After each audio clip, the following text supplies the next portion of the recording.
الحمد لله رب العالمين والسلام على سيدنا محمد سيد الأولين والآخرين وعلى آله وصحبه أجمعين. أما بعد فأعوذ بالله من الشيطان الرجيم. بسم الله الرحمن الرحيم. يا أيها الذين آمنوا لا تكونوا كالذين آذوا موسى فبرأه الله مما قالوا وكان عند الله وجيها. يا أيها الذين آمنوا اتقوا الله وقولوا قولا سديدا يصلح لكم أعمالكم ويغفر لكم ذنوبكم ومن يطع الله ورسوله فقد فاز فوزا عظيما. سبحان ربك رب العزة عما يصفون وسلام على المرسلين والحمد لله رب العالمين. اللهم صل على سيدنا محمد وعلى آل سيدنا محمد وبارك وسلم. اللهم صل على سيدنا محمد وعلى آل سيدنا محمد وبارك وسلم. اللهم صل على سيدنا محمد وعلى آل سيدنا محمد وبارك وسلم. بنی اسرائیل کی جتنی روحانی بیماریاں تھیں وہ سب 100% اس امت میں بھی آئیں گی، اس کی اطلاع دی ہے پروردگار عالم نے، اور اس کی تفصیلات بیان فرمائی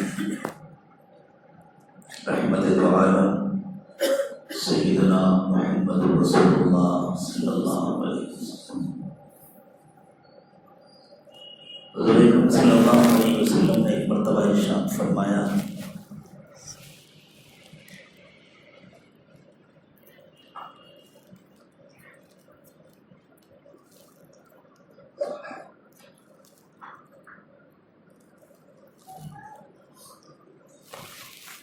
مرتبہ حضور اکرم صلی اللہ علیہ وسلم نے ارشاد فرمایا لَتَتَّبِعُنَّ سُنَنَ مَنْ كَانَ قَبْلَكُمْ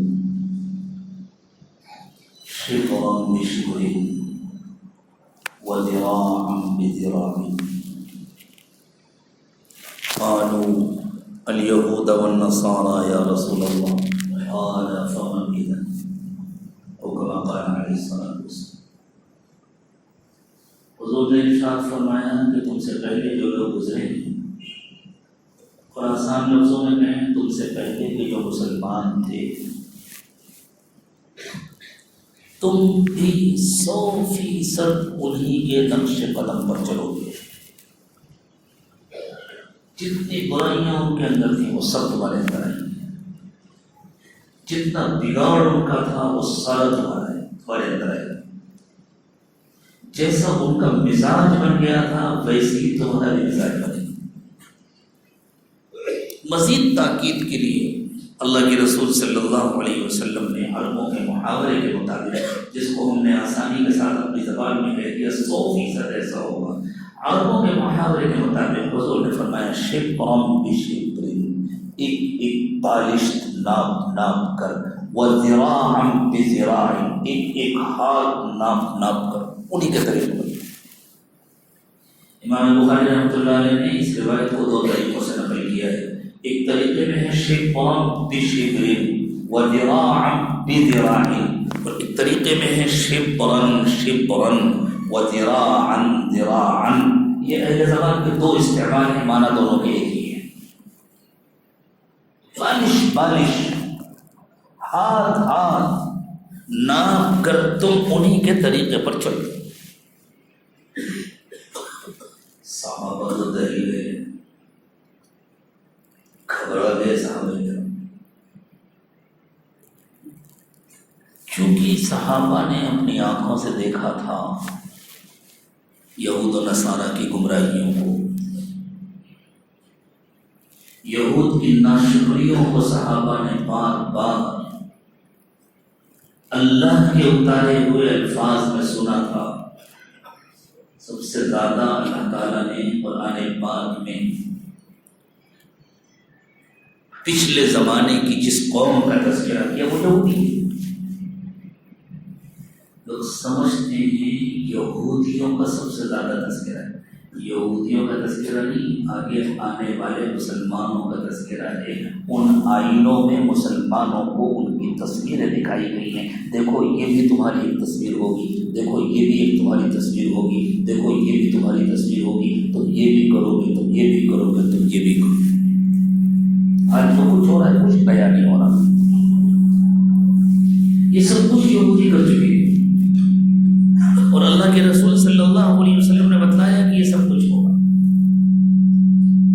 تو صحابہ کرام نے گھبرا کر پوچھا الیہود والنصارى یا رسول اللہ، حضور کیا ہم یہود اور نصارہ کے طریقے پر چلے؟ وہ جو بھٹک گئے، منزلوں سے دور ہو گئے، وہ جو اللہ کے غصے کے ہمیشہ کے لیے حقدار ہو گئے۔ نصارہ کے بارے میں قرآن نے کہا وہ الضالین ہیں، بھٹک گئے، منزل سے بہت دور ہو گئے۔ اور یہود کے بارے میں فرمایا وہ المغضوب علیہم ہے، ہمیشہ کے لیے ان پر اللہ کا غصہ ہے۔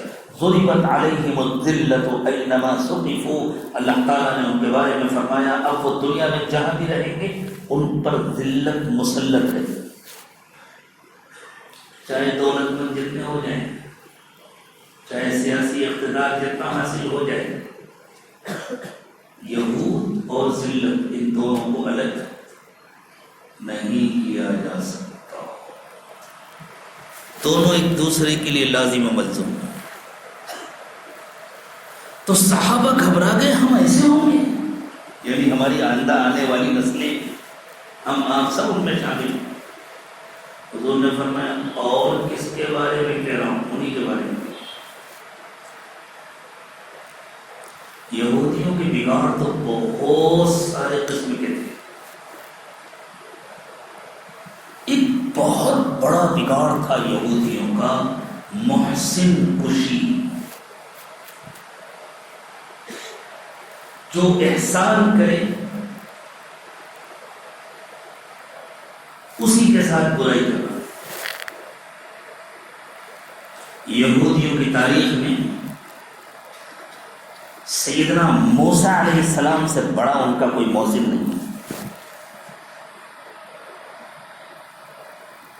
اور یہودیوں نے حضرت موسیٰ علیہ السلام کو اتنا ستایا ہے، اتنا ستایا ہے کہ اگر اس زمانے میں کسی امام اور کسی عالم کو اس کا 10% بھی اس کے مقتدی اور اس کے شہر کے لوگ ستائیں تو شاید وہ گاؤں نہیں، ضلع نہیں، صوبہ چھوڑ کے بھاگتے تھے، اور توبہ کرے گا، نماز توبہ پڑھ کر کے اللہ میں توبہ کرتا ہوں آئندہ یہاں کبھی نہیں آؤں گا۔ اتنا ستایا ہے یہودیوں نے سیدنا موسیٰ علیہ السلام کو، ختم کر سکتا۔ کہاں پڑے ہوئے تھے یہودی؟ نالی کے کیڑے بنے ہوئے تھے مصر کے یہودی،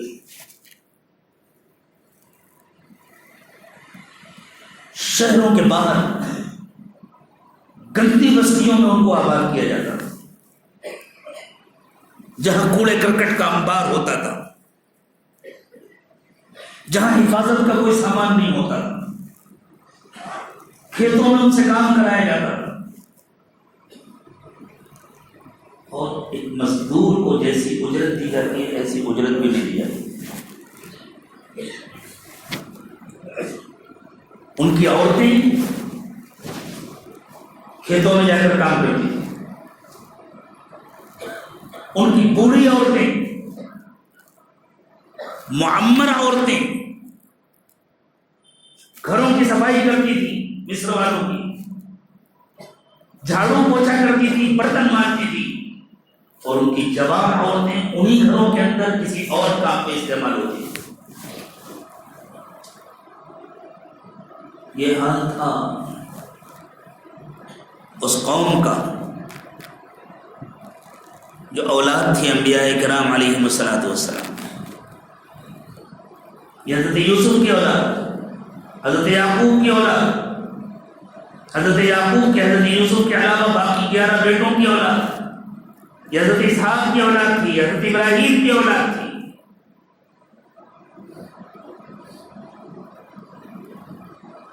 کوئی حیثیت نہیں تھی، کوئی وقت نہیں تھی۔ کام کرو ورنہ ڈنڈے کھاؤ، احتجاج کرو تو گردن مار دی جائے۔ تاریخ کی روایت ہے کہ جب مصر کے اہرام تعمیر ہو رہے تھے، بڑی بڑی فلک بوس عمارتیں، مصر کے بادشاہوں کی قبریں کے مقبرے ہوتے تھے،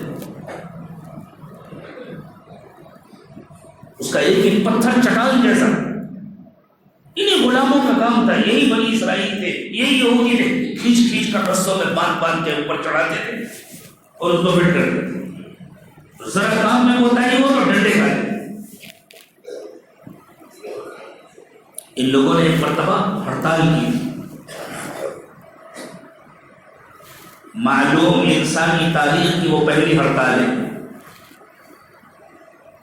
سب نے مل کے ہڑتال کر دی، کام نہیں کرتے، اور انہیں معلوم تھا کہ اس کے بدلے میں ہم کو قتل کیا جا سکتا ہے، لیکن اتنے تنگ آ گئے۔ اس زمانے کا جو فرعون تھا، فرعون کسی ایک شخص کا نام نہیں ہے، ایک حکمرانی کا پورا سلسلہ ہے جس کے ہر حکمران کو فرعون کہتے ہیں۔ جیسے آپ کے ہاں حیدرآباد کی جو حکومت تھی اس میں آصف جاہ ہوتے تھے، آصف جاہ اول، ثانی، ثالث، رابع، نمبر 1، نمبر 2، نمبر 3، آسانی کے ساتھ پتہ نہیں کہاں تک، شاید آصف جاہ ششم یا ہفتم تک آخری جو تھے ساتھ میں تھے۔ اللہ تعالیٰ ان سب کی مغفرت فرمائے، انہوں نے جو اچھے کام کیے اللہ ان کو قبول فرمائے، انسان ہونے کے ناطے جو ان سے کوتاہیاں ہوئی اللہ ان کو معاف فرمائے۔ ہمیں اپنے تمام گزرے ہوئے لوگوں کے لیے خیر کی دعا مانگنی چاہیے۔ اسی طرح ان کے جیسے آصف جاہ ایک لقب تھا، اسی طرح اس زمانے میں فرعون ایک لقب تھا۔ اس دور کا جو فرعون تھا اسے معلوم ہوا کہ صاحب یہودیوں نے ہڑتال کر دی، کام پر نہیں آ رہے۔ کیوں ہڑتال کی ہے؟ آپ وجہ سنیں گے تو کلیجہ کام جائے گا۔ فرعون کو بتلایا کہ صاحب وہ کہہ رہے ہیں ہم دن رات کام کرتے ہیں، ہمیں کھانے کے لیے صرف نمک اور روٹی ملتی ہے، ہمیں پیاز بھی چاہیے ورنہ کام نہیں کریں گے، دال نہیں، سالن نہیں، سبزی نہیں، وہ تو خواب میں بھی نہیں سوچ سکتے تھے، صرف روٹی کے ساتھ نمک اور پیاز چاہیے تب کام کریں گے۔ بادشاہ نے کہا کوئی حرج نہیں ہے، چلو اب ان کو پیاز بھی دی جائے گی، ان سے بہت کام ہے۔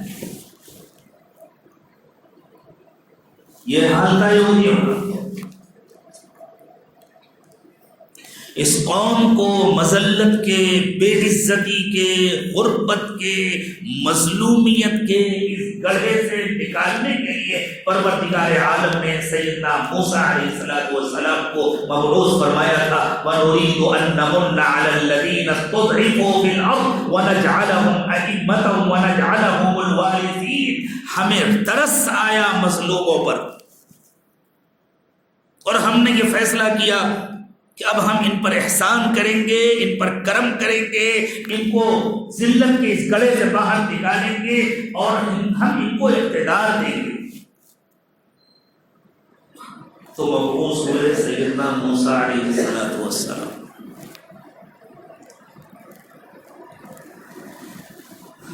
اللہ تعالیٰ کو خوب پتا تھا بڑے شریف لوگ ہیں،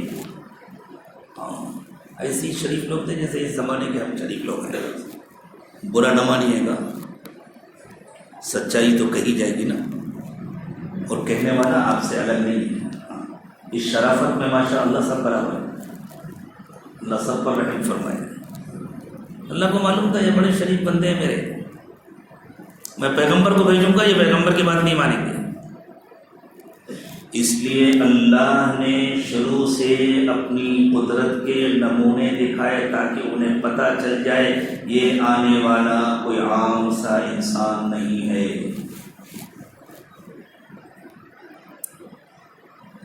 اس زمانے میں مصر کے حکمرانوں کو یہ ڈر لگا رہتا تھا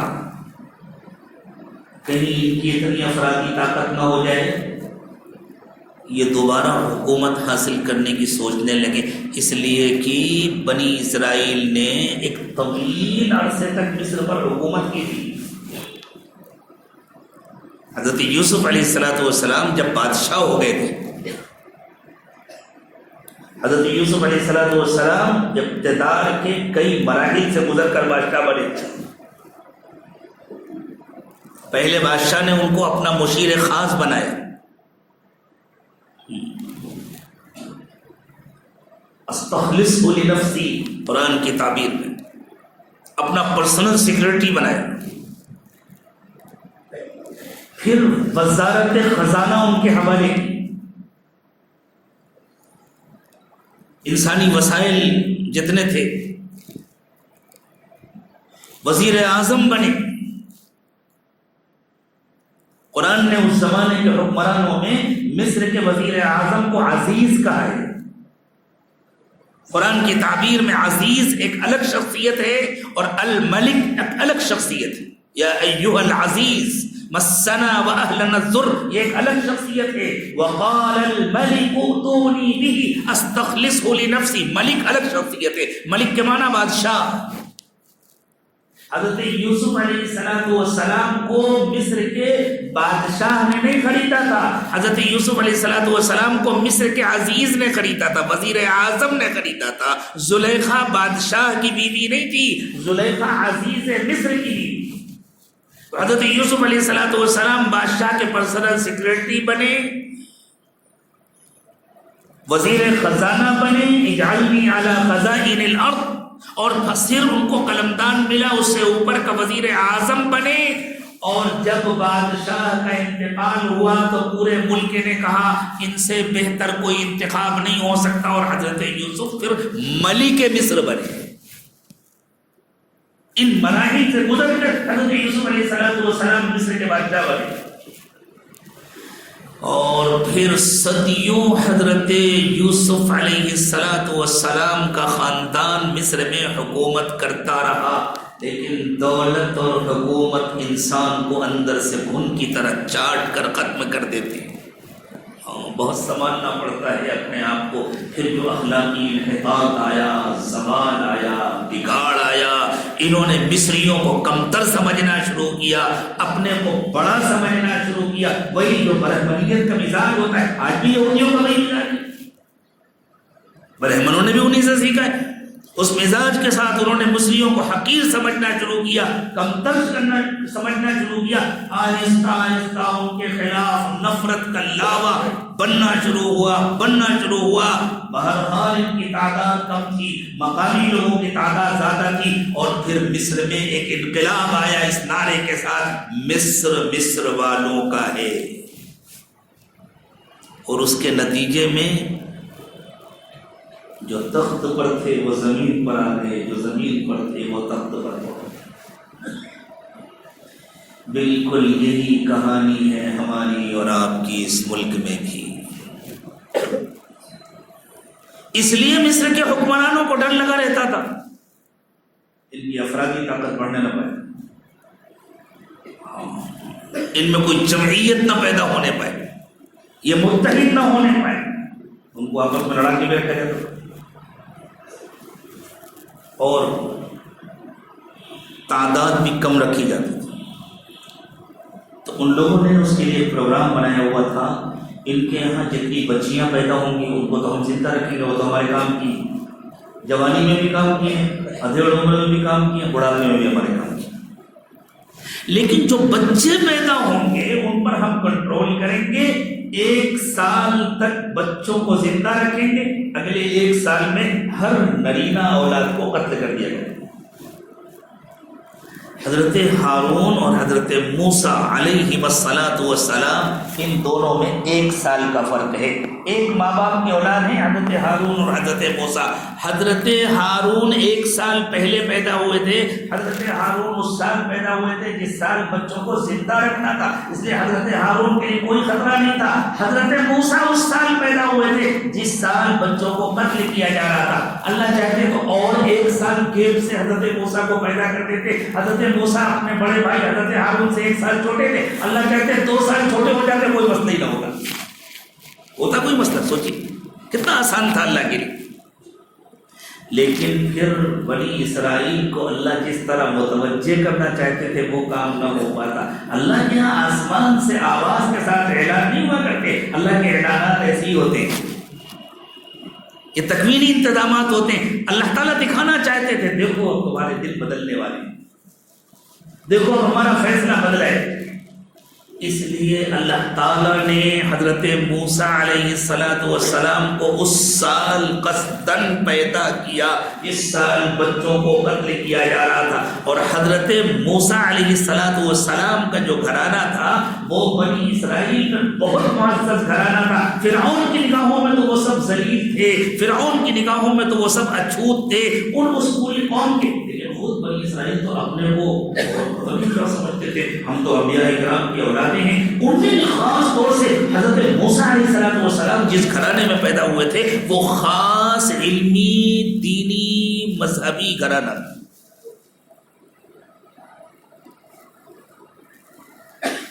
اب جب حضرت موسیٰ علیہ السلام کی پیدائش ہوئی تو چپکے گھر گھر کانوں کان خبر پہنچ گئی ان بزرگوں کے یہاں ایک بچہ پیدا ہوا ہے, اب دیکھو کیا ہوگا.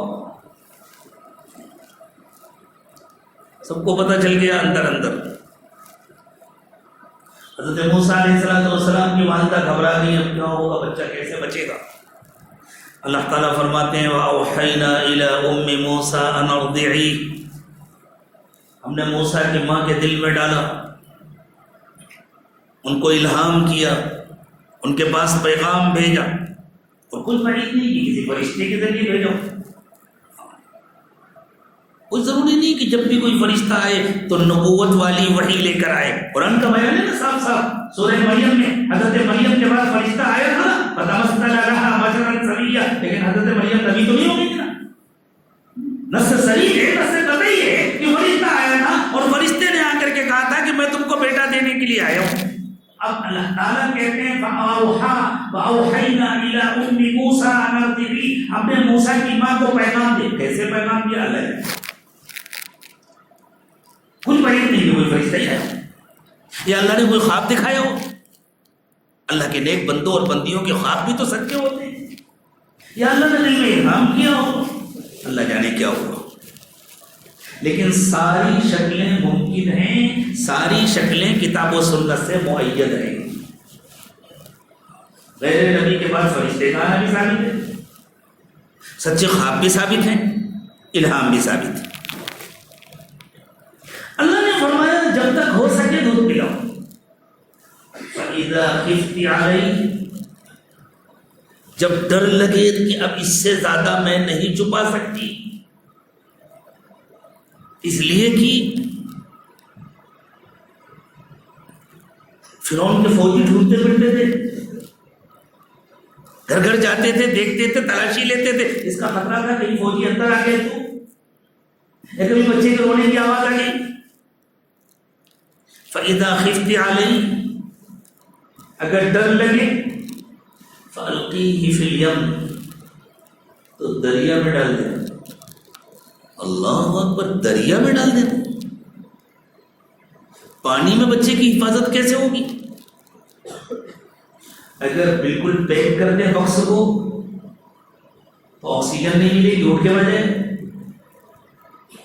اگر آکسیجن کی خاطر کچھ سوراخ رکھیں تو کبھی اس کا خطرہ ہے کہ کسی موج کے ساتھ وہ باکس پلٹ جائے اور پانی اندر چلا جائے.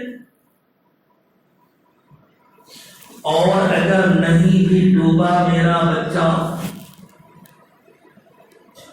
تو دریا کہاں جاتا ہے آپ کو معلوم ہے؟ دریائے نیل میں ڈالنے کا مطلب, وہ دریائے نیل کہاں جاتا ہے پتہ ہے؟ مصر سے آگے بڑھ کر سوڈان میں جاتا ہے، سوڈان سے آگے بڑھ کر کے پھر افریقہ کے دوسرے ممالک میں جاتا ہے، پھر کسی اور دریا میں وہ شامل ہو جاتا ہے، اور شامل ہونے کے بعد افریقہ کے کنارے کا علاقہ ہے زامبیا، بوتسوانا، زمبابوے۔ تو اس زمانے کی جغرافیائی تقسیم کے اعتبار سے وہاں جو دنیا کا دوسرا سب سے بڑا فال ہے اس میں دریائے نیل کا پانی جا کر شامل ہوتا ہے، وکٹوریا فال جس کو کہتے ہیں، نام تو سنا ہوگا وکٹوریا فال۔ اس وکٹوریا فال تو حضرت موسیٰ علیہ السلام کی والدہ گھبرا گئی، اگر نہیں بھی ڈوبا میرا بچہ تو دریا واپس تھوڑی کرے گا، دریا میں جو چیز ڈالی جاتی ہے وہ بہتی ہوئی جاتی ہے، بہتے بہتے کہاں جائے گا معلوم۔ اللہ نے فرمایا دریا میں ڈال دینا، ہمارے دو وعدے، وَلَا تَخَافِي وَلَا تَحْزَنِي، نہ ڈرنا نہ غمگین ہونا، ڈر اس کا کہ بچہ ڈوب جائے گا، کوئی ڈر کی بات نہیں، اور اس کا بھی ڈر تھا کہ کہیں ظالموں کے ہاتھ میں نہ لگ جائے۔ فرعون کے فوجی دیکھیں یہ کیسا بکس جا رہا ہے، فرعون کو پتہ چلے نکالا جائے، قتل کر دیا جائے۔ وَلَا تَخَافِي، خبردار ڈرنا نہیں، وَلَا تَحْزَنِي، غمگین بھی مت ہونا۔ غم اس کا تھا کہ اگر فرعون سے بھی بچ گیا، ظالم فوجوں سے بھی بچ گیا اور ڈوبنے سے بھی بچ گیا میرا بچہ تو ہمیشہ کے لیے مجھ سے جدا تو ہو جائے گا۔ اِنَّا رَادُّوهُ إِلَيْكَ، ہمارا وعدہ ہے ہم تمہارے پاس اسے واپس پہنچائیں گے۔ وَجَاعِلُوهُ مِنَ الْمُرْسَلِينَ، اور صرف زندہ نہیں رکھیں گے، ہم اسے پیغمبر بنائیں گے۔ زمانہ گزر گیا تھا بنی اسرائیل کو پیغمبری کے لیے ترستے ترستے، تمنائیں ہوتی تھی اللہ کوئی نجات دہندہ بھیج دیجئے، اللہ کوئی ایسا بندہ بھیج دیجئے جو اس ظلم سے ہمیں نجات دلائے۔ روتے تھے، تڑپتے تھے، اللہ سے مانگتے تھے۔ اللہ وعدہ فرما رہے ہیں ہم اس بچے کو تمہارے پاس واپس کریں گے، وَجَعِلُوهُ مِنَ الْمُرْسَلِينَ، اور اسے پیغمبر بنائیں گے۔ یہ ایسی خبر نہیں تھی جو بنی اسرائیل میں پھیل نہ جائے، اور اللہ نے کر کے دکھایا نا۔ حضرت موسیٰ علیہ السلام کی والدہ نے ڈال دیا دریا میں، ڈال تو دیا لیکن ماں تھی نا۔ اللہ فرماتے ہیں إِن كَادَتْ لَتُبْدِي بِهِ لَوْلَا أَن رَّبَطْنَا عَلَىٰ قَلْبِهَا، ڈال تو دیا اس عورت نے، حضرت موسیٰ کی ماں نے اپنے بچے کو، اگر ہم نے سنبھال نہ لیا ہوتا تو وہ خود رو رو کر اپنا راز کھول دیتی۔ آسان نہیں ہے، کوئی ماں اپنے کلیجے پر ہاتھ رکھ کر سوچے، کوئی باپ سوچے وہ اپنے بیٹے کے ساتھ، اپنی اولاد کے ساتھ کوئی ایسا کر سکتا ہے؟ تو ماں نے اپنی بہن سے کہا، وَقَالَتْ لِأُخْتِهِ قُصِّي، حضرت موسیٰ کی بہن سے کہا بیٹا جاؤ ذرا نظر رکھو، دیکھو بھیا کا کیا ہوتا ہے۔ تھوڑی دیر میں بہن نے آ کر کے کہا اماں غضب ہو گیا، فرعون کی نظر پڑ گئی اس بکس پر اور اس نے نکلوا لیا ہے۔ یہ ہے وہ موقع جس کو قرآن نے کہا إِن كَادَتْ لَتُبْدِي بِهِ لَوْلَا أَن رَّبَطْنَا عَلَىٰ قَلْبِهَا، چھرا چلا حضرت موسیٰ کی ماں کے دل میں، غضب ہو گیا، فرعون کے پاس پہنچ گیا میرا بیٹا، ابھی اس نے ٹکڑے کر دیے رہے۔ لیکن ایمان والی تھی، اللہ کے وعدوں کا بھروسہ تھا۔ سارے تھوڑی ایسی منافق ہو گئے تھے اس زمانے میں، کچھ ایمان والے تھے، کچھ اچھے تھے، بہت سارے تھے، عمومی مزاج بگڑا ہوا تھا۔ اللہ کے وعدے پر بھروسہ کر کے بس کسی طرح اپنے آپ کو سنبھال لیا اور کہا بیٹا پھر سے جاؤ، جا کر دیکھو ہوتا کیا ہے۔ پھر ماں بہن بھاگ کر کے گئی، جا کر کے دیکھا وہاں تو دوسرا تماشا تھا۔ فرعون نے تو بچے کو دیکھتے ہی کہا یہ اسرائیلی بچہ ہے۔ کسی نے اپنے بیٹے کی جان بچانے کے لیے اس کو بکسے میں پھینک دیا، اس کے ٹکڑے کرو، دیکھو اس کے ٹکڑے ٹکڑے کر کے دریا میں ڈال دو۔ بیگم صاحبہ رکاوٹ بن کر کھڑی ہو گئی، خبردار یہ نہیں ہوگا، ہماری کوئی اولاد نہیں ہے، یہ اللہ کا تحفہ ہے، اتنا خوبصورت بچہ۔ اور اللہ تعالیٰ فرماتے ہیں ہم نے حضرت موسیٰ علیہ السلام کو اتنا خوبصورت بنایا تھا، اور ان کے چہرے پر ہم نے محبت کی ایسی نسبت ڈال دی تھی جو دیکھتا تھا فریفتہ ہو جاتا تھا. وَأَلْقَيْتُ عَلَيْكَ مَحَبَّةً مِّنِّي. اللہ تعالیٰ نے حضرت موسیٰ سے فرمایا تھا کہ موسیٰ ہم نے آپ کے چہرے پر اتنی محبت ڈال دی تھی جو دیکھتا تھا فریفتہ ہو گیا. فرعون بچہ تو بڑا خوبصورت ہے, بچہ تو بہت پیارا ہے, اور بیگم کہہ رہی ہیں اولاد بنائیں گے. واقعی شہزادہ تو ایسے ہی ہونا چاہیے.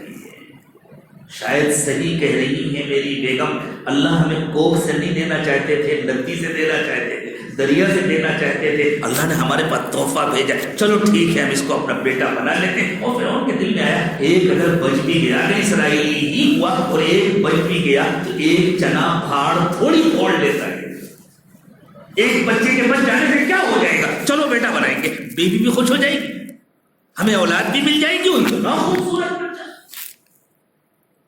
دلوں کو موہ لینے والا. چلو فیصلہ ہو گیا. بہن تو مطمئن ہو گئی, ارے ڈرتے ڈرتے اماں نے دریا میں ڈالا تھا اور گھنٹوں کے اندر بھائی ملک کا شہزادہ بن گیا, بادشاہ کا بیٹا بن گیا. اب تو سب کی نگاہیں بدل گئی, اب تو بڑے بڑے وزیروں کی بھی نگاہیں بدل گئی, درباریوں کی بھی نگاہیں بدل گئی, فوجیوں کی بھی نگاہیں بدل گئی. اب وہ سب کے لیے قابل احترام ہو گیا بچہ.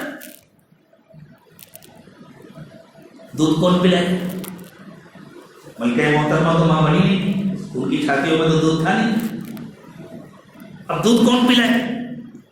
بلاؤ کام والی عورتوں کو. کہاں سے آئیں گی کام والی؟ وہی بنی اسرائیلی عورت, بلاؤ ان سے وہ دودھ پلائیں.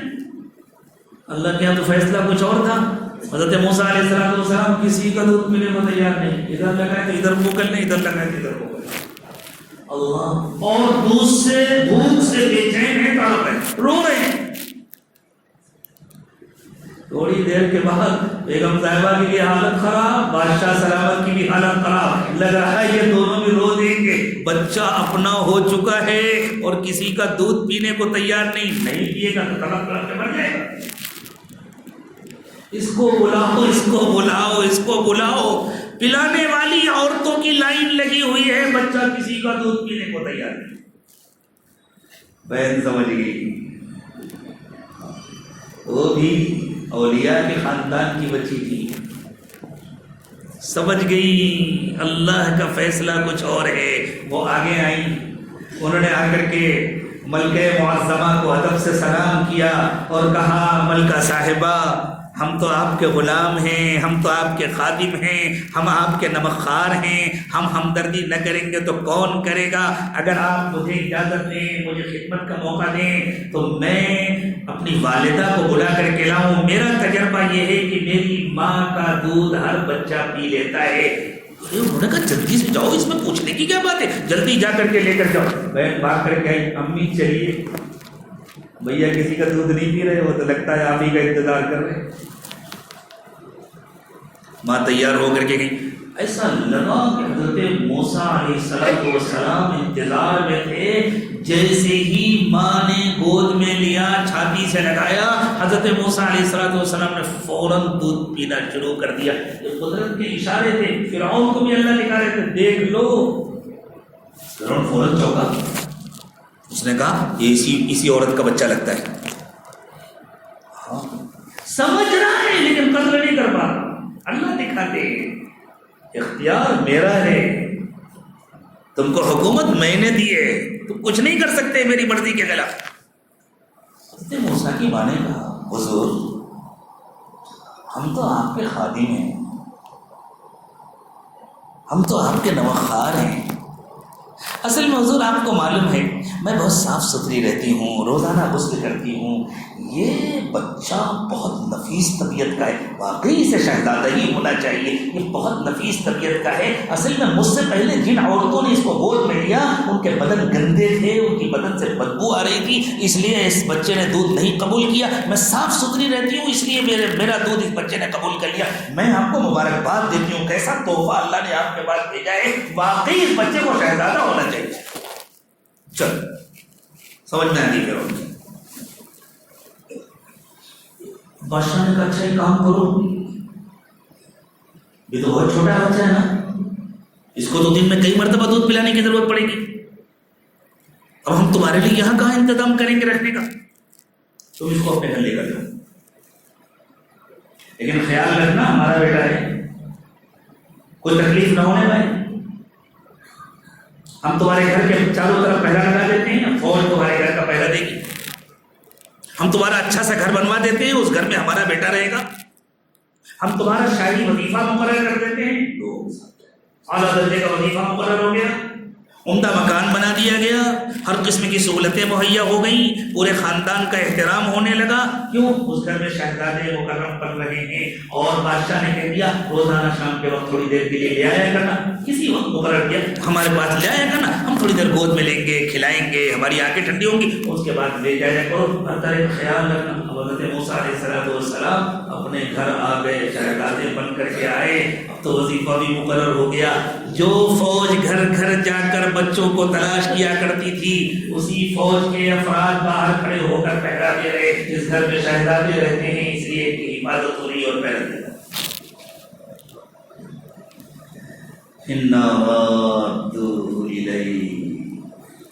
فکر مت کرنا، ہم اس بچے کو تمہارے پاس واپس کریں گے. اللہ نے واپس کیا. یہ ایسی خبر تھی جو بنی اسرائیل میں مشہور نہ ہوتی، گھر گھر مشہور ہو گئی. یہ بچہ کچھ بننے والا ہے. اب جب حضرت موسیٰ علیہ السلام تھوڑے بڑے ہو گئے تو کبھی یہاں رہتے، کبھی وہاں رہتے، کبھی امی کے گھر رہتے. اب اگر حضرت موسیٰ اپنی امی کو امی کہے تو کسی کو اشکال نہیں. دودھ پیتے ہیں نا، اسے امی میں حضرت موسیٰ امی بھی کہتے ہیں، حضرت موسیٰ ابا کو ابا بھی کہتے ہیں، اس لیے کہ رضائی باپ ہے نا. تو حضرت موسیٰ شان سے ابا کو ابا کہتے ہیں، امی کو امی کہتے ہیں، بھائی کو بھائی کہتے ہیں، بہن کو بہن کہتے ہیں، اور کسی کو کوئی اشکال نہیں ہے. اس لیے کہ حضرت موسیٰ شہزادے ہیں، بادشاہ کے بیٹے، لیکن اس گھر میں پلے بڑے ہیں، دودھ پیتے ہیں، دودھ پیا ہے. اس لیے جب دل چاہتا آ جاتے ہیں، جتنا وقت چاہتے اپنی ماں کے ساتھ گزارتے، اپنے باپ کے ساتھ گزارتے، اپنے بھائی کے ساتھ گزارتے، اپنی بہن کے ساتھ گزارتے، اور جب دل چاہتا محل میں چلے جاتے. اس شان کے ساتھ جوان ہوئے سیدنا موسیٰ علیہ السلام. یہ اشارے تھے اللہ کی طرف سے. دیکھو اب تمہارے دن بدلنے والے ہیں. اللہ کی قدرت کو دیکھو، اللہ اس طرح حفاظت کرے. اسی لیے حضرت موسیٰ علیہ السلام سے جو غلطی ہوئی تھی نا، ایک بیچارے کو سزا دینے کے لیے ایک تھپڑ مارا. حضرت موسیٰ کو معلوم ہی نہیں تھا کہ ایک ہی تھپڑ ہے.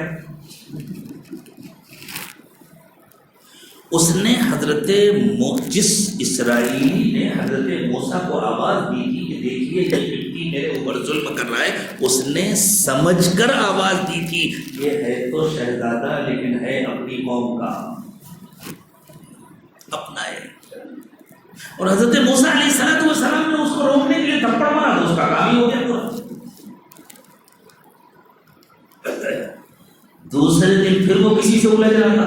بعض لوگوں کی عادت ہوتی ہے روزانہ کسی سے نیا جھگڑا کرتے، تو پھر کسی سے الجھ رہا تھا وہ اسرائیل. پھر اس نے حضرت موسیٰ علیہ السلام کو آواز دی. حضرت موسیٰ علیہ السلام نے اس کو ڈانٹا، تم روزانہ یہی کرتے ہو. اسے ڈر لگا کل اسے تھپڑ مارا تھا، کہیں آج مجھے تھپڑ مار کر رخصت کر دیں گے. تو اس نے کہا موسیٰ تم ظلم کرنا چاہتے ہو، تم دادا گیری کرتے ہو. قرآن کے جو الفاظ ہے نا اس کا آسان کا ترجمہ یہ، تم دادا گیری کرتے ہو. کل اس کو مار ڈالا تھا، آج مجھے مارنا چاہتے ہو. اوہو، جو اتنا سنا اس اسرائیلی نے تو بھاگا بھاگا گیا محل میں. وہ تو محل میں کام کرتا تھا. اس نے جا کر کے فوراً کہا حضور کل جو آپ کے محل کا ایک ملازم قتل ہوا تھا اس کا قاتل کوئی اور نہیں ہے، موسیٰ ہے، اور موسیٰ اسرائیلی ہے. یہ بھی اللہ کا ایک تقریبی انتظام تھا. اب تک اللہ تعالیٰ نے بنی اسرائیل کو دکھا کر حضرت موسیٰ کو پالا تھا، پروان چڑھایا تھا اور اس مقام تک پہنچایا تھا. حضرت موسیٰ علیہ السلام نے محل کے اندر رہ کر کے جوان ہونے تک محل والوں کی ساری کمزوریوں کو جان لیا تھا، ان کی ساری سیاسی کمزوریوں کو اچھی طرح سمجھ لیا تھا. اب اللہ تعالیٰ چاہتے تھے کہ حضرت موسیٰ علیہ السلام کی طرح روحانی اور اخلاقی تربیت ہو. تکوینی فیصلے ایسے ہی ہوا کرتے. اس لیے اللہ تعالیٰ نے ایسے حالات برپا کیے، حضرت موسیٰ علیہ السلام کی گرفتاری کا مشورہ ہونے لگا۔ ہر قوم میں کچھ اچھے لوگ بھی ہوتے،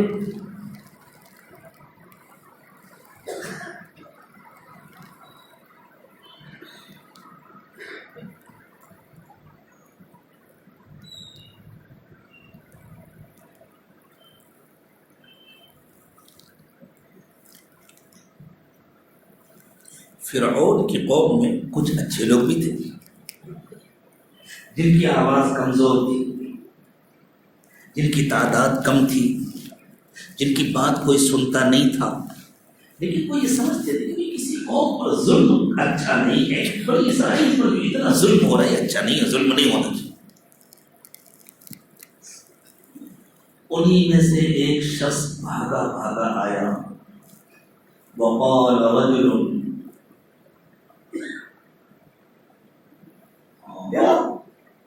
نہیں، وجاء رجل من اقصى المدينة يسعى، شہر کے کنارے سے ایک آدمی دوڑتا ہوا ہے، اس شہر کے کنارے سے ایک آدمی دوڑتا ہوا آیا۔ پتہ ہے اس تعبیر کے اندر کیا معنی چھپے ہوئے؟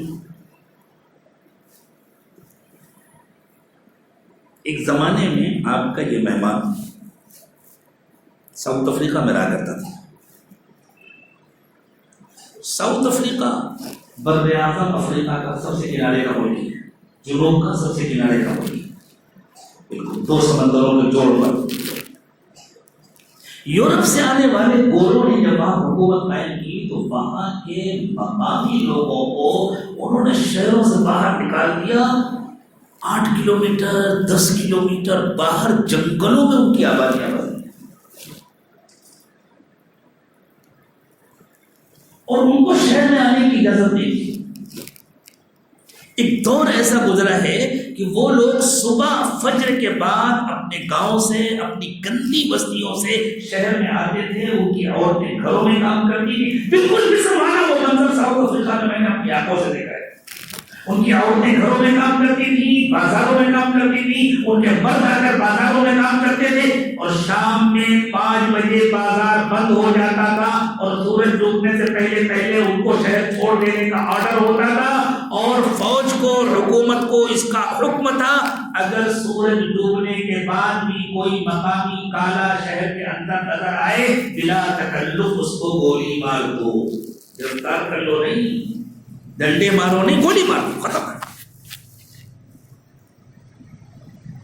ایسی ہی فرعون کی قوم نے بنی اسرائیلیوں کے رہنے کے لیے شہر سے دور بستیاں بسائی تھی۔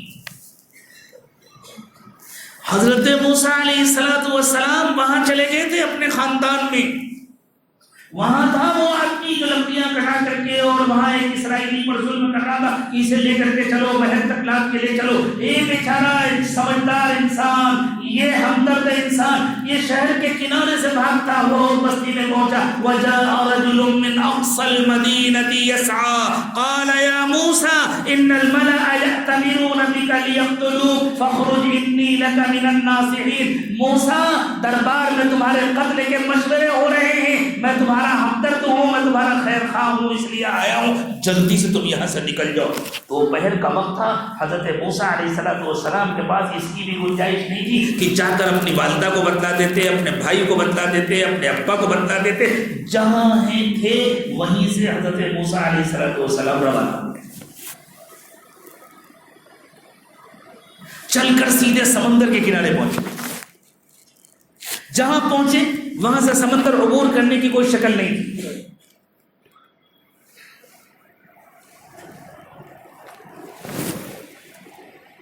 وہاں جانے کے بعد وہ سمندر کے کنارے کنارے چلے حضرت موسیٰ علیہ السلام۔ جہاں جا کر وہ سمندر ختم ہوتا تھا، وہ بحر قلزم ہے نا، وہاں جا کر ختم ہو جاتا تھا آگے، وہاں سے پھر وہ پار ہوئے اور اس طرف گئے۔ کئی دنوں کا سفر کر کے حضرت موسیٰ علیہ السلام پہنچے مدین۔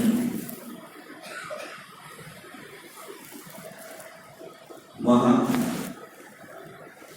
حضرت شعیب علیہ السلام کے گھر میں رہے، اور 8 سال یا 10 سال حضرت موسیٰ علیہ السلام نے حضرت شعیب علیہ السلام کے گھر میں رہ کر گزارے، ان کے داماد بن کر، اور یہاں گھر والے مایوس ہو گئے، ہمارا بچہ کہاں گیا معلوم نہیں، قوم بھی مایوس ہو گئی، موسیٰ کہاں گئے کسی کو پتہ نہیں۔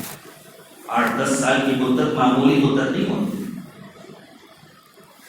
اس مدت کے گزرنے کے بعد پھر حضرت موسیٰ علیہ السلام اپنی بیوی کے ساتھ نکلے۔ حضرت موسیٰ مصر جانے کے لیے نکلے تھے یا کسی اور ارادے سے نکلے تھے وہ تو اللہ جانے،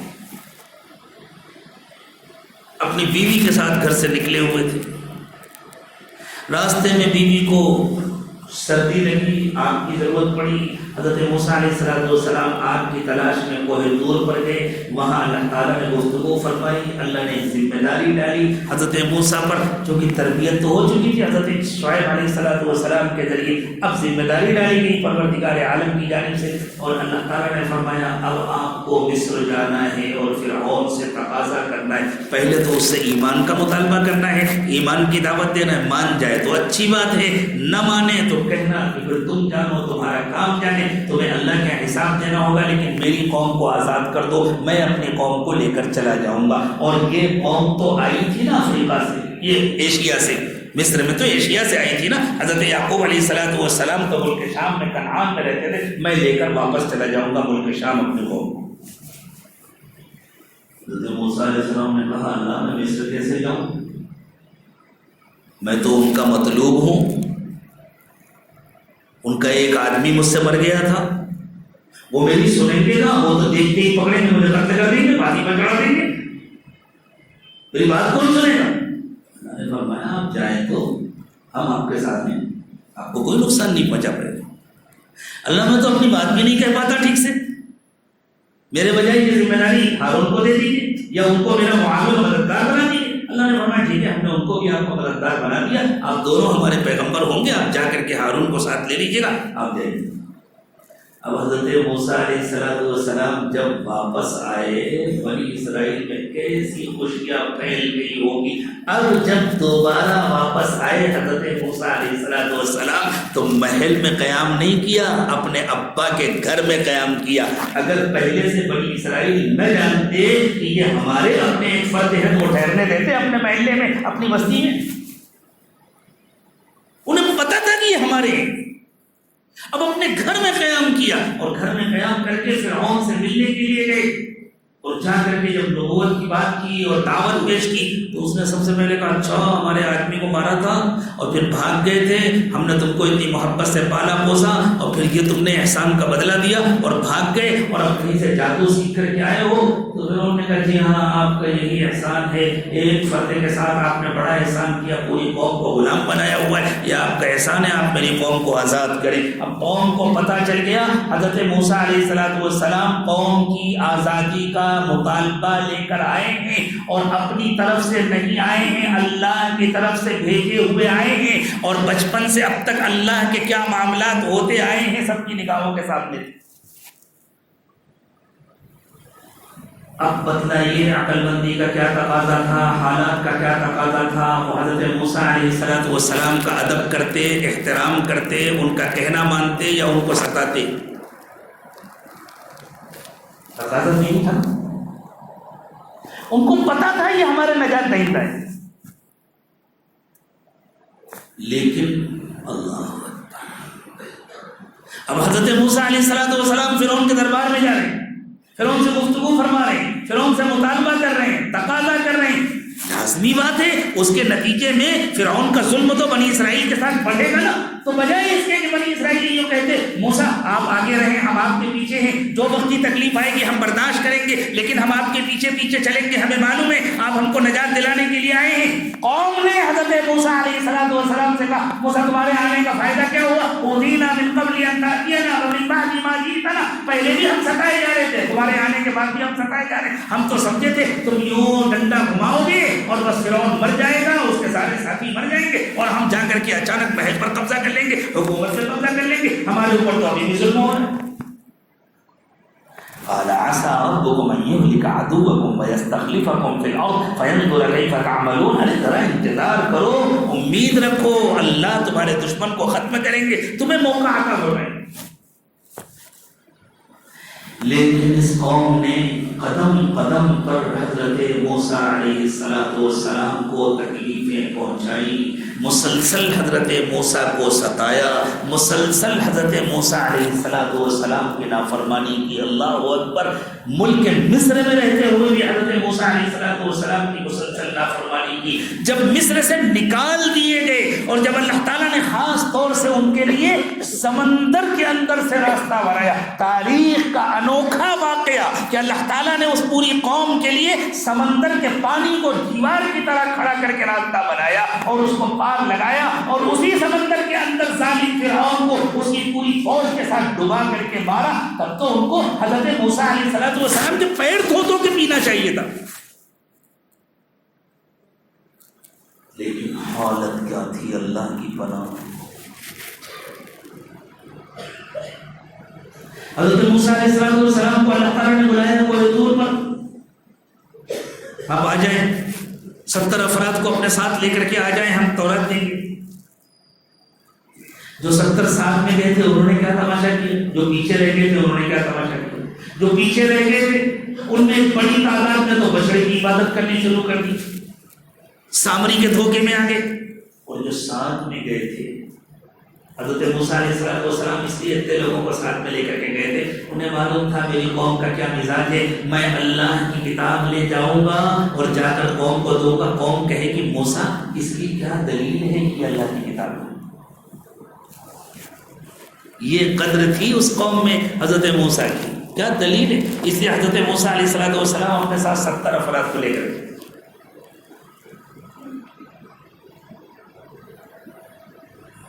اب جب وہاں پہنچے اللہ تعالیٰ نے گفتگو فرمائی. اللہ کی تو ڈائریکٹ گفتگو ہوتی تھی حضرت موسیٰ علیہ السلام کی، اللہ تعالیٰ سے ڈائریکٹ گفتگو ہوتی تھی. ایسے آواز آتی تھی جیسے آپ فون میں اسپیکر آن کر لیں آواز آتی ہے نا، ایسے آواز آتی تھی اللہ تعالیٰ. حضرت موسیٰ علیہ السلام نے ان 70 لوگوں سے کہا سن رہے ہو، اللہ کی آواز سن رہے ہو، تمہیں چل کر گواہی دینا ہے کہ اللہ کی کتاب ہے، یہ اللہ کے احکام ہیں جو اللہ تعالیٰ نے دیا ہے. ان لوگوں نے کہا موسیٰ ہم آواز سن رہے ہیں، دیکھ تو نہیں رہے، کیا پتہ کہ اللہ ہی کی آواز ہے کسی اور کی، کیا خبر. آپ نے پہلے سے آ کر یا کسی کو بھیج کر کے یا کچھ اسپیکر فٹ کرا دیے ہوں گے، کوئی ریکارڈنگ لگا دی ہوگی. یہ زمانہ ہوتا تو یہی کہتے وہ لوگ، اور اس زمانے کے لوگ یہی کہیں گے. کیا پتا آپ نے کیا کیا ہے، ہمیں کیسے پتا چلے گی اللہ کی آواز.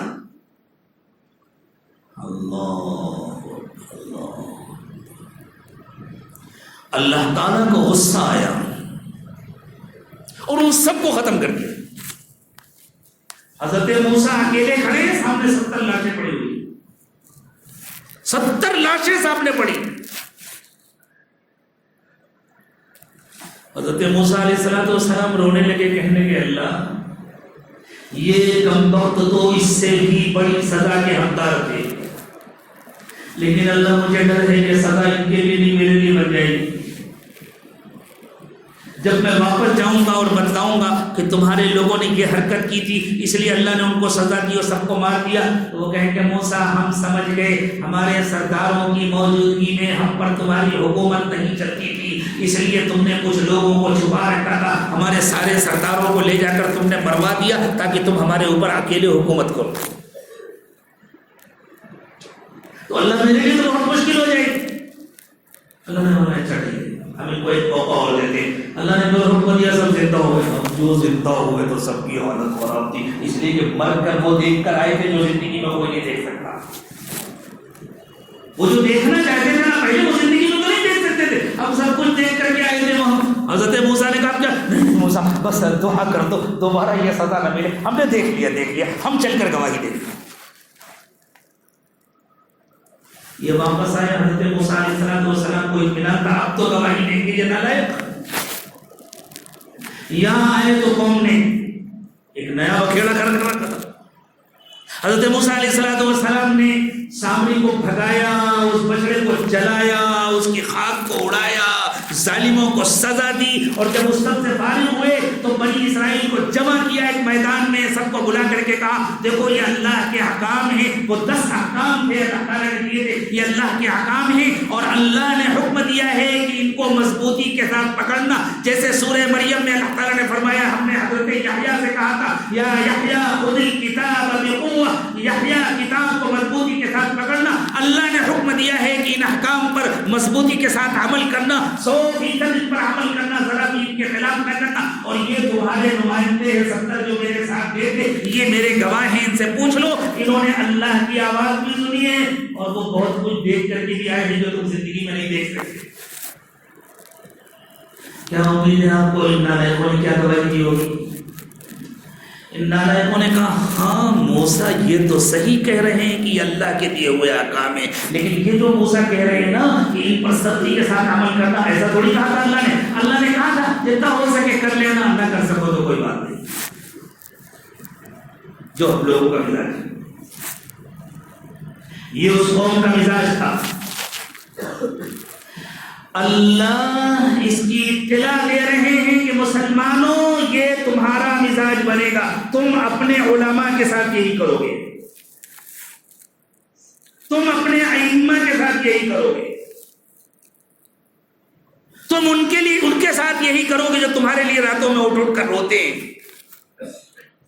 جن کی برکت سے تمہیں روزی ملتی ہے، جن کی برکت سے تمہاری آفتوں اور مصیبتوں سے حفاظت ہوتی ہے، تم ان کی اسی طرح ناقدری کرو گے جس طرح بنی اسرائیل نے حضرت موسیٰ علیہ السلام کی ناقدری کی تھی۔ اطلاع دے رہے ہیں پروردگار عالم اور ارشاد فرما رہے ہیں یا ایھا الذین آمنوا لا تکونوا کالذین آذوا موسیٰ، اے ایمان والو ان لوگوں کی طرح مت بن جانا جنہوں نے حضرت موسیٰ کو ستایا تھا۔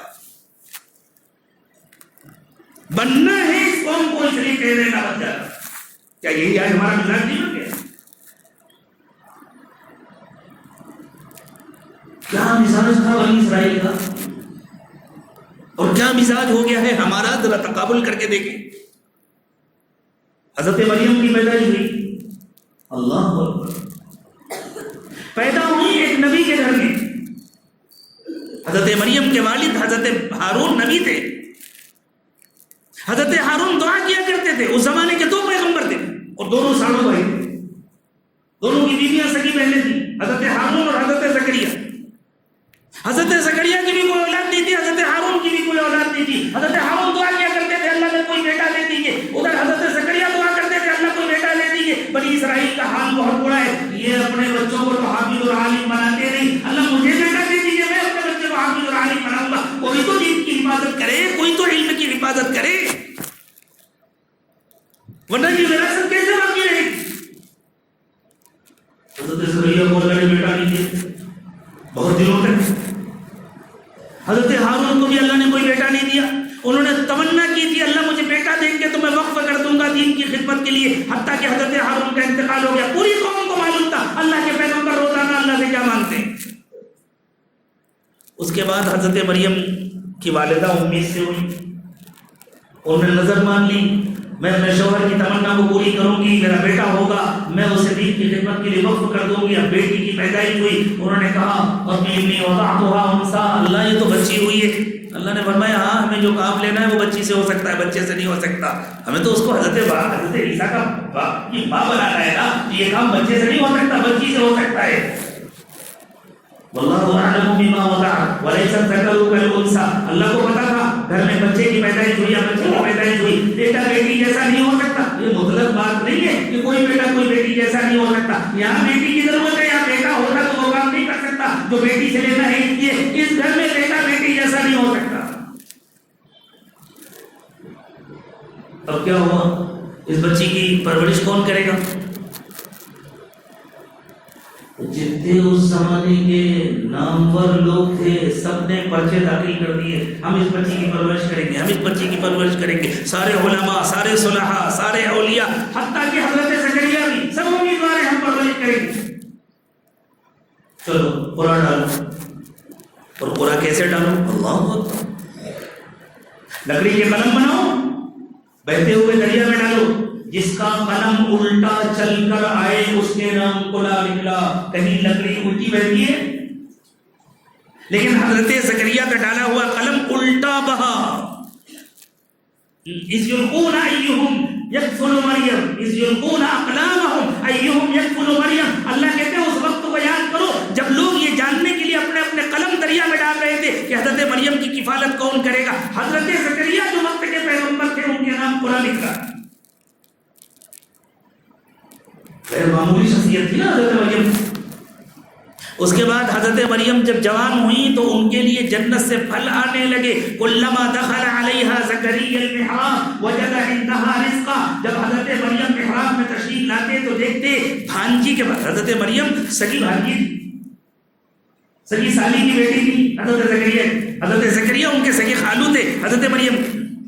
تو آ کر دیکھتے کہ وہاں رزق موجود ہے، وہاں پھل موجود ہیں۔ قال یا مریم انا لکی ھذا۔ پوچھا مریم یہ کہاں سے آیا؟ قالت هو من عند اللہ۔ انہوں نے کہا یہ تو اللہ کے پاس سے آیا۔ ان اللہ یرزق من یشاء بغیر حساب۔ اللہ جسے چاہتے ہیں حساب روزی دیتے ہیں۔ یہ اتنا غیر معمولی واقعہ ہے۔ اللہ فرماتے ہیں حضرت زکریا اولاد کی دعا مانتے مانتے خاموش ہو گئے تھے، دعا ماننی بند کر دی تھی کہ اب میں بوڑھا ہو گیا، میری بیوی بوڑھی ہو گئی، شاید اللہ اولاد نہیں دینا چاہتے تو ہم اللہ سے کیوں مانگے۔ جب دیکھا بغیر موسم کے بھانجی کے پاس پھل آ رہے تو خیال آیا، مجھے یہ خیال کیسے آیا کہ میں بوڑھا ہو گیا تو اللہ اولاد نہیں دینا چاہتے۔ اللہ تو بڑھاپے میں بھی اولاد دے سکتے ہیں، جیسے بغیر موسم کے میری بھانجی کے پاس پھل بھیج سکتے، مجھے تو اللہ سے مانگنا چاہیے۔ قرآن کہتا ہے ہنالک دعا زکریا ربہ۔ عربی جاننے والے اس لفظ ہنالک میں غور کریں، کتنی غیر معمولی تعبیر ہے۔ اللہ فرما رہے اس موقع پر حضرت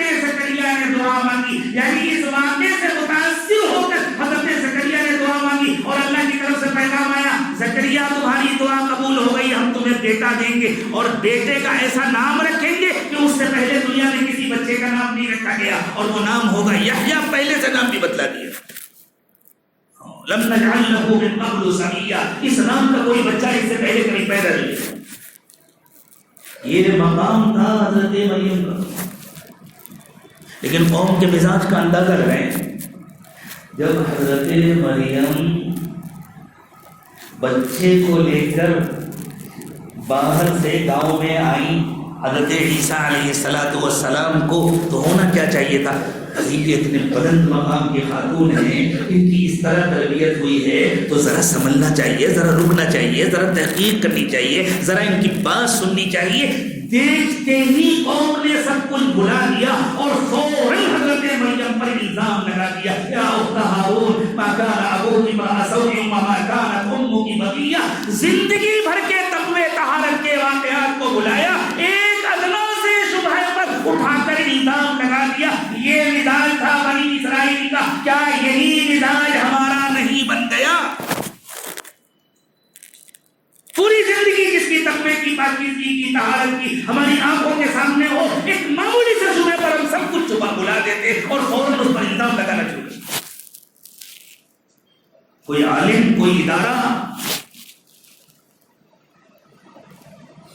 ذرا ہماری رائے کے خلاف کوئی بات تو کہے، ہمیں کوئی مشورہ تو دے، سب کچھ بھول جاتے ہیں۔ یہ مزاج ہے، اللہ کو معلوم تھا اس قوم کا یہ مزاج بنے گا، اور پھر اس قوم کو جو سزا ملی اس قوم کو وہ سزا ملے گی۔ یہ اللہ کے طے تھا اگر ہم نے اپنا مزاج نہیں بدلا تو۔ اس لیے اللہ اطلاع دے رہے ہیں اور فرما رہے ہیں، یا ایھا الذین آمنوا لا تکونوا کالذین آذوا موسیٰ فبرأہ اللہ مما قالوا۔ مجھے معاف کیجیے گا، میں کچھ سوچ سمجھ کر نہیں آیا تھا کہ میں آپ سے یہ گفتگو کروں گا۔ آپ کے قاری صاحب جانے، انہوں نے یہ آیات پڑھی تھی، اس لیے میں آپ سے یہ گفتگو کر رہا ہوں۔ یوں سمجھیے اللہ آپ سے گفتگو کر رہے ہیں۔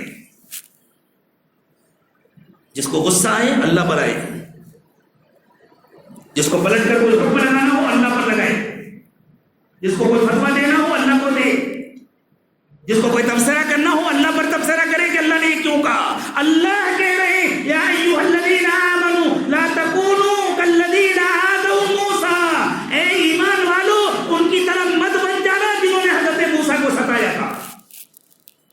اپنے مزاج کی حفاظت کرنا، وَبَرَّأَهُ اللَّهُ مِمَّا قَالُوا، حضرت موسیٰ کو تو اللہ نے بچا لیا تھا ان کے الزامات سے. وَكَانَ عِندَ اللَّهِ وَجِيهًا، اللہ کے یہاں حضرت موسیٰ کا تو بڑا بلند مقام تھا. لیکن یہ دیکھو پھر الزام لگانے والوں کا کیا ہوا، پھر ستانے والوں کا کیا ہوا. مفسرین نے ایک خاص واقعہ نقل کیا ہے، لیکن بنی اسرائیل کا مزاج سے تو اسی خاص واقعے کے ساتھ جڑا ہوا نہیں تھا. میں نے اسی لیے بنی اسرائیل کے پورے مزاج کو قرآن پاک کے حوالے سے آپ کو سمجھانے کی کوشش کی ہے. یہ پورا مزاج تھا جس کو قرآن پاک نے بیان کیا ہے. وہ خاص واقعہ کیا تھا؟ مفسرین کہتے ہیں کہ بنی اسرائیل کی ایک عادت تھی، وہ جب غسل کرنے کے لیے ندی پر جاتے تھے نا تو کپڑے وپڑے کا تکلف نہیں کرتے تھے، سب اتارتے تھے اور کہتے تھے سب کا جسم ایک ہی جیسا تو ہے، کسی سے کیا چھپانا. سبحان اللہ، کیا فلسفہ. سب کا ایک ہی جیسا تو جسم میں کیا چھپانا، کوئی الگ الگ ہو تو چھپائے. حضرت موسیٰ علیہ السلام اللہ کے پیغمبر تھے اور پیغمبر باحیا ہوتے، پیغمبر بے حیا نہیں ہوتے. اس لیے حضرت موسیٰ علیہ السلام کپڑے پہن کر لنگی باندھ کر ندی میں نہاتے تھے. ہاں کوئی اگر بند کمرے کے اندر ہے، بند غسل خانے کے اندر ہے اور وہاں وہ کپڑے اتارتا ہے تو اس کے لیے گنجائش ہے، اس کے لیے اجازت ہے. لیکن لوگوں کے سامنے پورے کپڑے اتار کر رہنا ہو کر غسل کرنے کی اجازت نہیں. چڈی پہن کے بھی نہیں، کم از کم ناف سے لے کر کے گھٹنے تک بند ہونا چاہیے. چڈی پہن کر بھی جو لوگوں کے سامنے نہاتے ہیں وہ حرام کام کرتے ہیں. تو حضرت موسیٰ علیہ السلام اتنا کپڑا باندھ کر کے جس سے صدر چھپا رہے ندی میں اترتے تھے، نیل میں نہاتے تھے. سب لوگ آتا غسلخانے وغیرہ کے اور بیچاروں کے گھروں، ہو سکتا ہے فرعون کے قوم کے گھروں میں ہوتے ہوں غسلخانے، لیکن ان بیچاروں کو وہ جھوپڑ پٹیوں میں گندی بستیوں میں رہنے والے وہ تو ندی میں جا کر نہا لیا کرتے تھے. ایک دن ایسا ہوا کہ حضرت موسیٰ علیہ السلام ندی پر گئے تو بالکل سناٹا تھا، کوئی بھی نہیں تھا. حضرت موسیٰ نے سوچا لنگی پہن کر نہاؤں گا، لنگی ہے گی سکھانا پڑے گا، کوئی ہے تو نہیں، کوئی دیکھ تو نہیں رہا.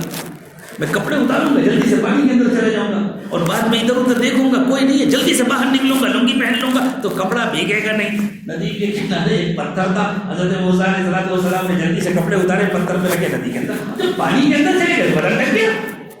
اگر ناف کے برابر پانی ہے یا کندھے کے برابر پانی ہے تو بدن ڈھکا ہوا ہے، اس کے اندر آدمی کا جسم کھلا ہوا ہے یا ڈھکا ہوا ہے، دونوں برابر ہے. حضرت موسیٰ علیہ السلام نے اطمینان سے غسل کیا اور غسل کرنے کے بعد ادھر ادھر دیکھا، بالکل سناٹا ہے، کوئی نہیں دیکھ رہا. جلدی سے باہر نکلے کہ کپڑے لے لوں، اور جو باہر نکل کر یوں کر کے ہاتھ بڑھایا نا تو ایسا لگا جیسے پتھر کے نیچے کوئی اسپرنگ فٹ ہو. ایک ہاتھ آگے بڑھایا تو ایک ہاتھ آگے بڑھ گیا. اب حضرت موسیٰ جلدی سے لپ کے ایک قدم آگے بڑھایا تو وہ ایک قدم آگے بڑھا. ایسی گھبراہٹ ہوئی حضرت موسیٰ علیہ السلام کو کہ یہ یاد ہی نہیں رہا کہ میرا جسم کھلا ہوا ہے، اور کرے تو کیا کریں. اب کوشش کر رہے ہیں لے لو، پکڑ لو، لپکتے ہیں تو وہ اور تیز بھاگتا ہے. ہوا یہ تھا کہ حضرت موسیٰ علیہ السلام جب کپڑے پہن کر نہایا کرتے تھے تو بجائے اس کے کہ بنی اسرائیل کو اپنے اوپر شرم آتی، انہوں نے کہنا شروع کر دیا یہ کیا بات ہوئی، کپڑے پہن کر کے نہانا، زبردستی کپڑے کو بھگانا اور اس کو خراب کرنا، یہ فضول باتیں ہیں. اس کا شرم و حیا سے کوئی تعلق نہیں ہے. موسیٰ کے جسم کے اندرونی حصے میں کوئی بیماری ہے، وہ اس کو چھپانا چاہتے ہیں، اس لیے کپڑا پہن کر نہاتے. یہ تو بیمار ہے اندر سے. کس کے بارے میں کہہ رہی؟ جس کی نبوت کے دلائل بچپن سے آنکھوں سے دیکھتے چلے آ رہے ہیں، جس کے عند اللہ مقبول ہونے کے اور اللہ کے ہاں جس کے بلند مقام کے دلائل اپنی آنکھوں سے مسلسل دیکھتے چلے آ رہے ہیں، اس کے بارے میں تبصرہ کر رہے ہیں. اور جس کو نبی مان چکے. کمال تو یہ ہے حضرت موسیٰ کا وہ کلمہ پڑھتے تھے. جیسے ایک زمانے میں لوگ امام صاحب کے پیچھے نماز پڑھتے اور امام صاحب کو باہر بدنام کرتے. میں آپ کے امام صاحب کی بات نہیں کر رہا، میں پوری امت کا مزاج بتلا رہا ہوں، اور امت سے ہم اور آپ الگ نہیں ہیں، سب کا یہی مزاج ہے. امام صاحب کے پیچھے نماز پڑھیں گے، امام صاحب کو بدنام کریں گے. مفتی صاحب سے فتویٰ لیں گے، مفتی صاحب کو بدنام کریں گے. قاضی صاحب کے پاس گھر کے مسائل لے کر کے جائیں گے، اپنی مرضی کے خلاف کوئی فیصلہ ہوا تو قاضی صاحب کو بدنام کریں گے. علماء کے بغیر کوئی کام چلتا نہیں ہے. مرے تو علماء کی ضرورت، پیدا ہو تو علماء کی ضرورت، دفن کرنا ہو تو علماء کی ضرورت، کفن دینا ہو تو علماء کی ضرورت، اور علماء سے زیادہ کسی کے اوپر تبصرے نہیں ہوتے. اللہ کی گواہی ہے کہ یہ بنی اسرائیل والا مزاج ہے. بخاری شریف کی روایت ہے, رسول اللہ صلی اللہ علیہ وسلم کی گواہی ہے کہ یہ بنی اسرائیل کا مزاج ہے, اور ساتھ میں اللہ نے یہ بتلایا جو سزا بنی اسرائیل کو ملی تھی اس مزاج والوں کو اس امت میں وہی سزا ملے گی. پھر اللہ نے ذلیل کیا ہوا ہے تو کون سی بڑی بات ہے. سبحان اللہ, سردی کا زمانہ ہے, اے سی آن کر دیا, اب بیٹھے ہیں تھیٹر, سردی لگ رہی ہے, سردی آپ ہی نے تو چلایا ہے, سردی نہیں لگی. گرمی کے زمانے میں کولر ہیٹر آن کر دیا, اب بیٹھے بڑی گرمی لگ رہی ہے, پہلے سے گرمی تھی, ارے بھائی ہیٹر آپ ہی نے تو چلایا, گرمی نہیں لگے گی. تو سزا مل رہی ہے تو اللہ کسی پر ظلم تھوڑی کرتے, آپ ہی کا تو کیا ہوا ہے, سزا نہیں ملے گی. ہمارا اپنا کیا ہوا ہے نا. یاد رکھیے جب میں آپ سے کہہ رہا ہوں آپ ہی کا کیا ہوا ہے تو میں آپ کو الگ نہیں کر رہا, میں آپ کے ساتھ شامل ہوں. اللہ سب کی حفاظت فرمائے, اللہ سب کو سچی توبہ نصیب فرمائے. اللہ کرے کہ آج ہم طے کر کے اٹھے, انشاءاللہ ہم اپنا مزاج بدلیں گے.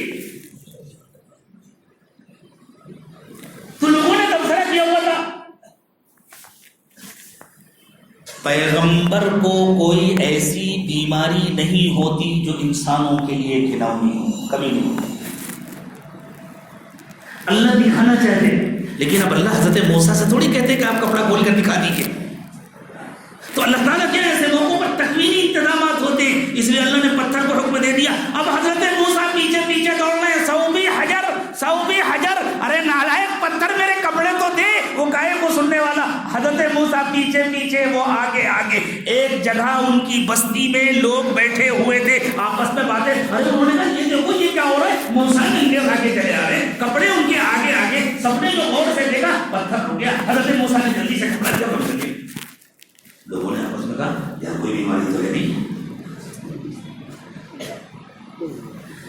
تو اللہ نے اس طرح حضرت موسیٰ کی برات ظاہر کر دی. لیکن یہ صرف ایک واقعہ نہیں ہے. جب مزاج بگڑتا ہے نا مزاج, تو پھر ایک بات نہیں ہوتی, کوئی ایک قول نہیں ہوتا, کوئی ایک عمل نہیں ہوتا, پھر تو سارے معاملات ویسے ہی ہوتے ہیں. علاج یہ نہیں ہوتا کہ کوئی ایک بات درست کر دی جائے, کوئی ایک قول درست کر دیا جائے, کوئی ایک واقعہ ہو اس کی اصلاح کر دی جائے. مزاج کو بدلنے کی ضرورت ہوتی ہے. جب تک مزاج نہیں بدلتا اس وقت تک کوئی تبدیلی نہیں آتی. یا ایھا الذین آمنوا لا تکونوا کالذین آذوا موسیٰ فبرأہ اللہ مما قالوا. اے ایمان والو ان کی طرح نہ ہو جانا جنہوں نے حضرت موسیٰ کو ستایا تھا. پھر ان کی بات سے تو حضرت موسیٰ کی برات اللہ نے ظاہر کر دی تھی. وکان عند اللہ وجیہا, اور اللہ کے ہاں حضرت موسیٰ بڑے باعزت تھے. یا ایھا الذین آمنوا اتقوا اللہ. مزاج کیسے بدلے گا؟ اپنے اندر تقویٰ پیدا کرو. اللہ تقویٰ مجھے بھی دے دے, آپ کو بھی دے دے, ہم سب تقوی کے محتاج ہیں. اللہ ہمیں اپنا ڈر دے دے. زبان سے کوئی بات نکالنے سے پہلے ہمیں ڈر لگے اللہ کے پاس جانا ہے, حساب دینا ہے. کوئی کام کرنے سے پہلے ہمیں ڈر لگے ہم اس کام کا اللہ کے پاس کیسے حساب دے سکیں گے. یا ایھا الذین آمنوا اتقوا اللہ. اے ایمان والو اللہ سے ڈرا کرو. وقولوا قولا سدیدا, اور ہمیشہ سچی بات کیا کرو. شبہ میں کسی پر الزام مت لگاؤ, بدگمانی کسی سے مت کیا کرو, اچھا گمان کیا کرو, اچھی تعویل کیا کرو. اگر کسی کی بات کے برے پہلو بھی نکل سکتے ہیں, اچھے پہلو بھی ہو سکتے ہیں, تو حسن ظن رکھا کرو, اچھا پہلو نکالنے کی کوشش کیا کرو. کوئی اگر اپنی بات کی کوئی اچھی مناسب تعویل پیش کرے تو اس کی تعویل کو قبول کر لیا کرو, بدگمانیاں مت کیا کرو. یصلح لکم اعمالکم. اب اللہ فرما رہے ہیں اب سنو, ان میں اور تم میں ایک فرق رہے گا.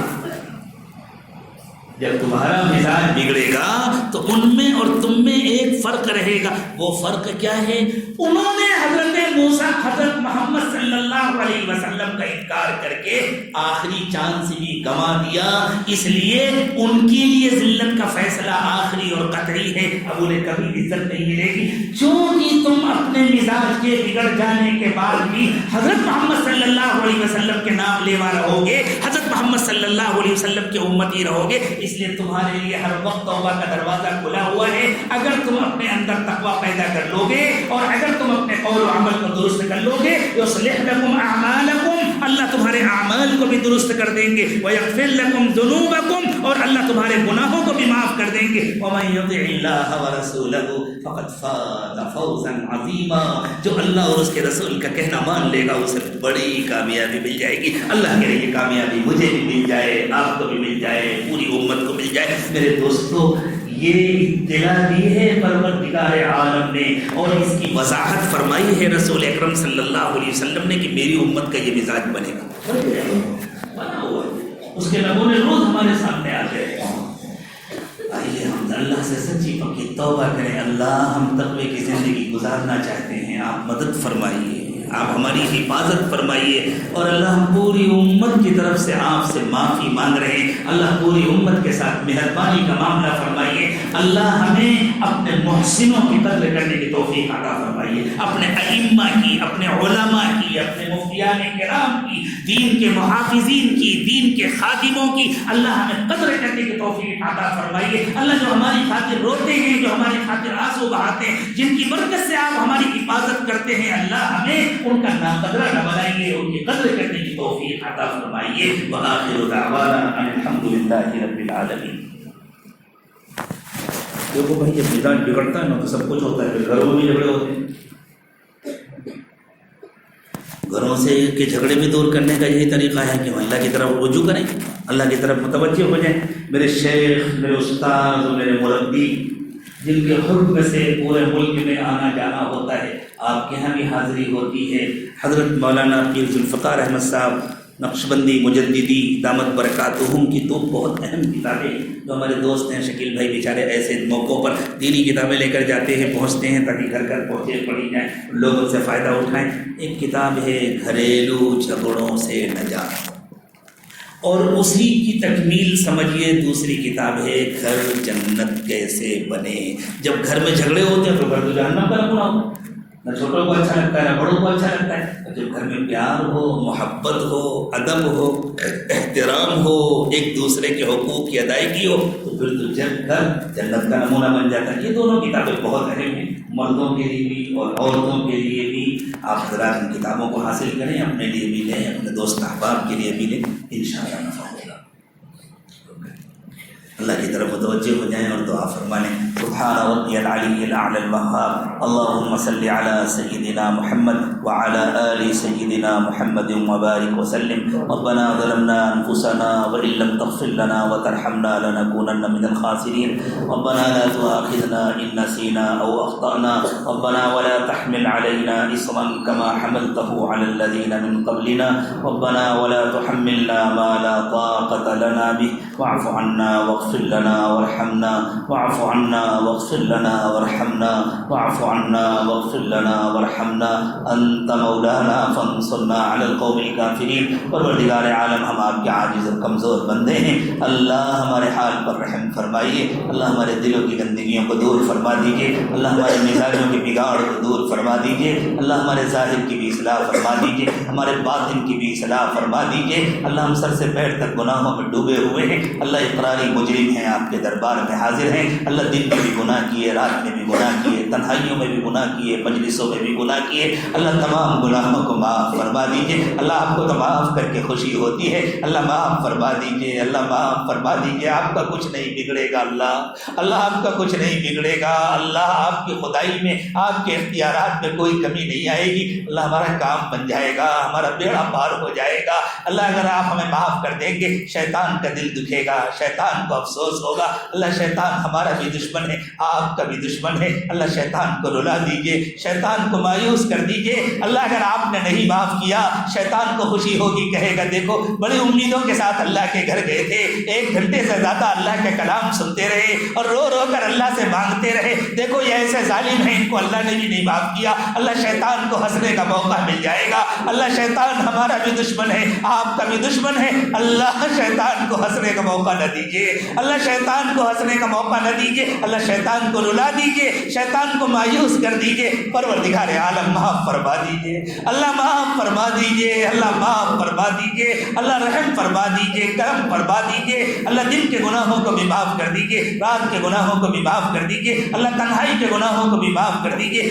مجمع کے گناہوں کو بھی معاف کر دیجیے۔ اللہ ہم نے اپنے محسنوں کی ناشکری کی ہے، اللہ ہم نے اپنے ہمدردوں کا مذاق اڑایا ہے، اللہ ان کی قدردانی نہیں کی ہے، اللہ ہمیں اقراری مجرم ہے، ہمیں معاف فرما دیجیے، اللہ آئندہ ہمیں اپنے محسنوں کی قدر کرنے کی توفیق عطا فرمائیے، اللہ نگاہوں کو پاک کر دیجیے، دلوں کو صاف کر دیجیے، سینوں کو اپنی محبت سے لبریز فرمائیے، اللہ ہماری ہڈی ہڈی بوٹی بوٹی میں اپنی محبت پیدا فرمائیے، اللہ دلوں کی غفلت دور فرما دیجیے، ہمارے انگ انگ سے روبے روبے سے اپنا ذکر جاری فرمائیے، اللہ آخرت کا یقین عطا فرمائیے، اللہ ایمان بالغیب نصیب فرمائیے، اللہ آنکھوں سے دیکھے بغیر آپ کے فرمان کا یقین عطا فرمائیے، آپ کے نبی صلی اللہ علیہ وسلم کے فرمان کا یقین عطا فرمائیے، اللہ برے دن سے بری رات سے حفاظت فرمائیے، بری مجلسوں سے بری بات سے حفاظت فرمائیے، برے دوستوں سے حفاظت فرمائیے، اللہ برے انجام سے حفاظت فرمائیے، اللہ اچھے دوست احباب نصیب فرمائیے، اچھے دن اچھی راتیں نصیب فرمائیے، اچھی مجلسیں اچھی باتیں نصیب فرمائیے، اچھی صحبتیں نصیب فرمائیے، اچھا انجام نصیب فرمائیے، اللہ بقیہ زندگی کو پچھلی زندگی کا کفارہ بنا دیجیے،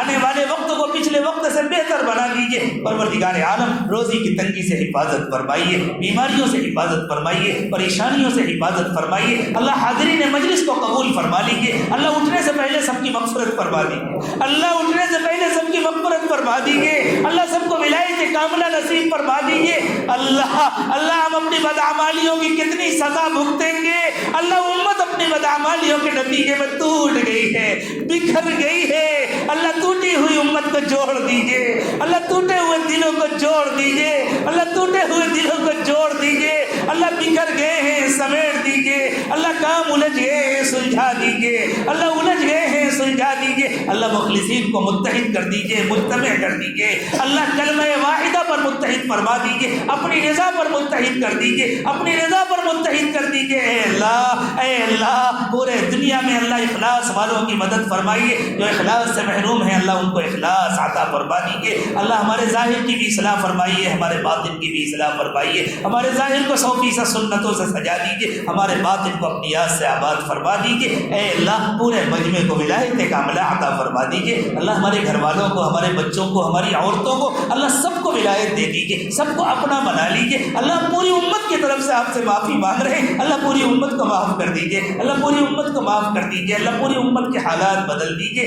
اے اللہ ہمارے تینوں حرم خطرے میں ہیں، ہمارے تمام دینی مراکز خطرے میں ہیں، اللہ تینوں حرموں کی حفاظت فرمائیے، تمام مدارس کی، تمام مساجد